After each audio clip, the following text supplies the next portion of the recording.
Hi friends, எல்லாருக்கும் வணக்கம். இன்றைக்கி வந்துட்டு உங்ககிட்ட மாட்டு பொங்கல் அன்றைக்கி எடுத்த வீடியோ தான் ஷேர் பண்ணிக்க போகிறேன். இன்றைக்கி வந்துட்டு சாமி கும்பிடுவோம்.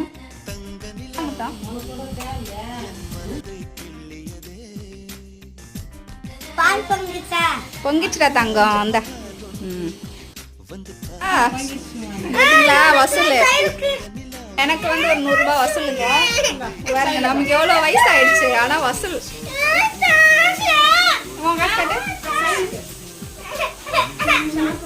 இந்த அத்தைக்கு வளையல் போட்டு முடியுமா? பங்கிடுச்சுடி தங்கம். பொங்கல் முடிகிற வரைக்கும் இந்த டைலாகை கேட்டு எல்லாம் வசூல் பண்ணிட வேண்டியது தான். இன்றைக்கி தான் படையில் இருந்த சாப்பாடு இதுதான். அடுத்த வீடியோவில் பார்க்கலாம். பாய். உண்மையிலே வந்துட்டு இந்த இடையில இருக்க சாப்பாடே வந்துட்டு சாப்பிட முடியல. ஃபுல்லாகிடுச்சா? லாஸ்ட் வாய் ஒரு வடை, கொஞ்சம் பாயசம் இல்லை முடிஞ்சிச்சு.